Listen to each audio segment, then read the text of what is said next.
Troisième et dernière partie de ce chapitre, après avoir parlé des textes en vigueur et des limites identifiées à l'application du droit, attardons-nous sur le droit de rejet de la soupe des falsificateurs.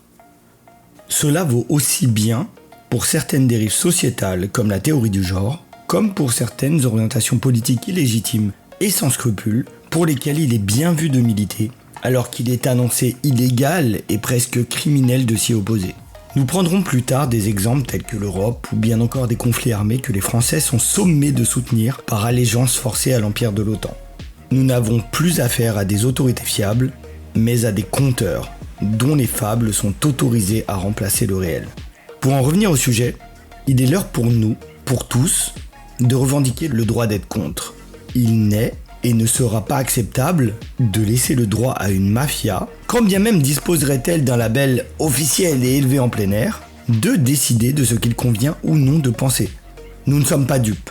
La République protège bien plus ses hauts fonctionnaires et investisseurs que le peuple. Oui, the people, réclamons ce qui nous revient de droit, et en premier lieu de ne pas être inquiété dès lors que l'on n'est pas suffisamment naïf et soumis qu'un bon laquais bien dressé par son poste de télévision. Cela se voit, cela se sait, seulement bien trop craignent l'inconfort de se dresser contre l'avènement d'une nouvelle forme de fascisme.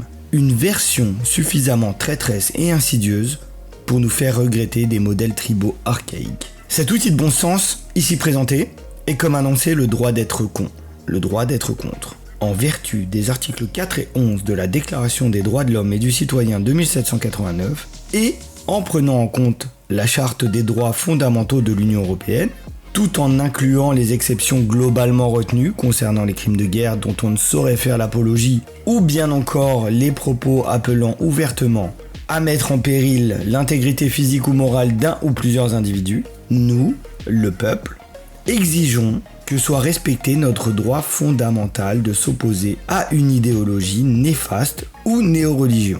Quand bien même serait-elle du goût des détenteurs actuels du pouvoir républicain. Tout ne peut pas être dit de n'importe quelle façon. Il ne serait pas sain de laisser libre accès à une large audience aux idiots du village. Cependant, une formulation soignée, argumentée, ou simplement qui ne cible pas un ou des individus personnellement, doit permettre de présenter un avis contre une idée ou proposition dont les médias et divers intervenants font la promotion. Nous devons disposer de la liberté de formuler le rejet d'une idée ou idéologie sans subir de menaces ou condamnations pour le simple fait de refuser la doctrine officielle à un instant T. C'est ici la rencontre du droit d'être contre avec le statut illégitime d'un gouvernement qui se permet de transgresser le droit qu'il prétend représenter et faire respecter. Évidemment que de nombreux États, si ce n'est tous, s'octroient la capacité de museler l'opposition de manière illégale et injuste. C'est un fait. Une fois cette réalité identifiée, il n'est pas acceptable d'entendre ce même gouvernement, en situation d'illégitimité, nous compter comme les actions d'un autre pays ou d'un groupe d'individus peuvent être détestables et illégales. Cela reviendrait à écouter un violeur nous parler de l'importance du consentement dans les rapports hommes-femmes, ou à écouter Daniel Cohn-Bendit nous expliquer comment on devrait éduquer nos enfants. De la même manière, nous exigeons que soient respectés les articles du Code de Nuremberg, sans même avoir besoin de recourir à une objection de conscience ou QPC, lorsqu'il est établi qu'il y a un doute, sinon une certitude, quant à une potentielle erreur de jugement ou un conflit d'intérêts lié à une demande expresse du gouvernement de la République française. Petit rappel pour ceux qui l'ignorent, le Code de Nuremberg est un jugement pénal qui a été rendu en août 1947 lors du jugement des médecins de Nuremberg au sujet du caractère non éthique et moral de leurs actes et expérimentations sur des êtres humains.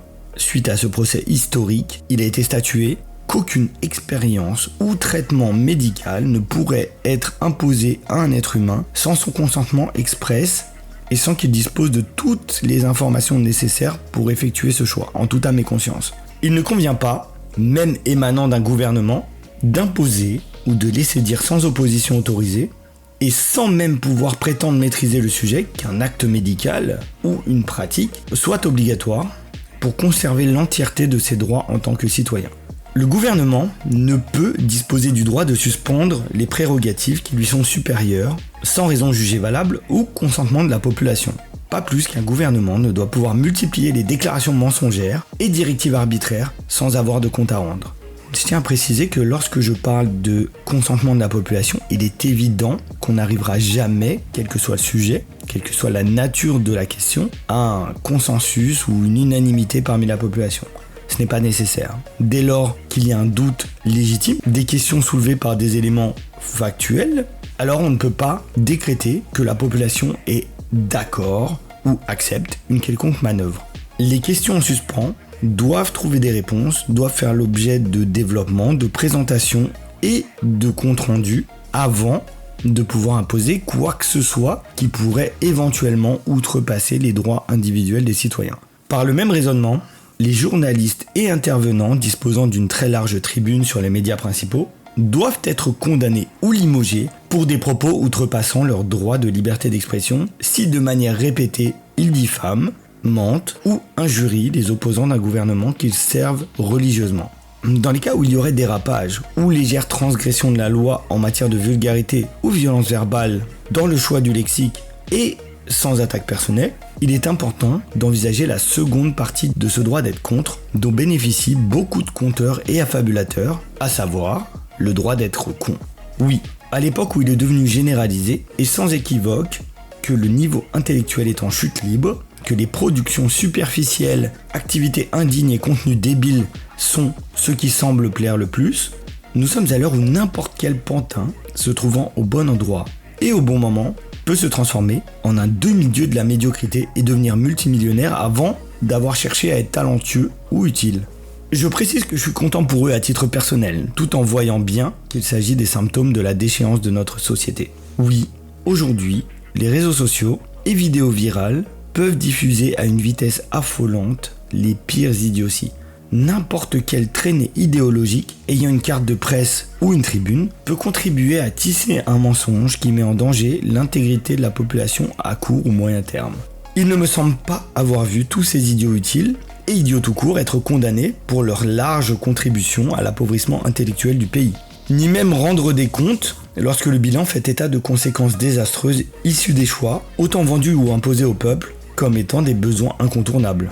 Il est des situations où il ne peut s'agir que d'incompétence, de stupidité ou de malveillance. Et factuellement, aucune de ces trois options ne semble être condamnée par le droit français, bien trop habitué à travestir la justice sous prétexte d'absence de consensus ou bien en utilisant des légendes urbaines comme socle pour interpréter un cas précis. Il semblerait donc légal d'être con. D'une certaine manière, nous pouvons nous en féliciter. Comment cela pourrait-il être condamné sans sombrer dans une dystopie encore bien pire que celle que l'on nous construit brique après brique? C'est pourquoi, lorsqu'il y a dérapage n'ayant mis personne en danger, qu'il ne s'agit que de langage cru, brutal et ou de l'expression d'idées légitimes, et que l'on nous refuse l'application du droit d'être contre, nous exigeons de pouvoir recourir au droit d'être con.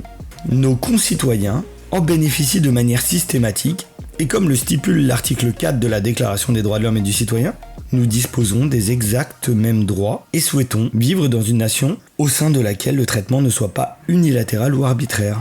Un propos jugé brutal ou offensant, alors qu'il ne ciblait personne en particulier, l'auteur est juste un con. Rien d'illégal, tout autant que la victime autoproclamée qui se met à aboyer dès qu'elle entend ou lit un propos non complaisant. Sa connerie est aussi légale et acceptable que le droit de la constater sans animosité dirigée. Si l'État, tant que les institutions judiciaires, peinent à conserver un semblant de neutralité et d'impartialité lorsqu'il est question d'opinion, nous devons faire reconnaître notre droit à refuser et réfuter ce qui doit l'être. Nous sommes en 2023. Le droit français est dévoyé pour forcer la population à accepter un travestissement de la réalité au nom d'impressions et de ressentis d'individus visiblement en détresse et nécessiteux d'être accompagnés dans la compréhension de ce qu'ils sont et du monde qui nous entoure. C'est pourquoi il est grand temps, pour ceux qui disposent encore d'un semblant de lucidité et de détermination, de faire entendre leur voix et d'imposer aux obscurantistes, cryptides et autres manipulateurs mal intentionnés de respecter non seulement les droits qui sont les nôtres, mais aussi et surtout de faire prévaloir ce qui est, existe et nous bénéficie, plutôt que d'essayer de donner naissance au chaos à partir d'idées qui n'ont aucun écho dans le réel. Comme le décrit à très juste titre Michel Verpeau dans son article, tiré de la revue Les Nouveaux Cahiers du Conseil constitutionnel en 2012, article que vous pouvez retrouver d'ailleurs sur cairn.info, cairn.info, la liberté d'expression peut être limitée si une juridiction estime qu'il s'agit de, je cite, mesure nécessaire dans une société démocratique. Et que cet aspect nécessaire doit être justifié par un besoin social impérieux. Il semble malheureusement que le respect du droit fondamental à la liberté d'expression soit soumis au bon vouloir de la juridiction étudiant la question. Et comme le prouve amplement la dernière décennie, le caractère nécessaire de suspendre ce droit dépend avant tout de la politique menée par des régulateurs et immanquablement soutenue par le gouvernement, les médias et donc, a fortiori, par la justice qui suivra comme trop souvent la tendance imposée au détriment de la raison et de la justesse. A noter que le droit est souvent souillé par de nouvelles propositions qui n'en sont pas, ayant pour but de rendre légaux les abus futurs. Nous reviendrons sur quelques exemples de viols récurrents du droit à la liberté d'expression sous d'obscurs prétextes et prendrons le temps de nous poser la question qui demeure. La justice parvient-elle à être globalement juste et sait-elle seulement de l'être ? Encore une fois, merci pour votre attention. On termine ici le chapitre 3. On a encore 2-3 notions à voir ensemble, à détailler, à développer, avant d'en arriver au cœur de cible. Restez bien à l'écoute. Une chose est sûre, c'est que vous n'allez pas vous ennuyer.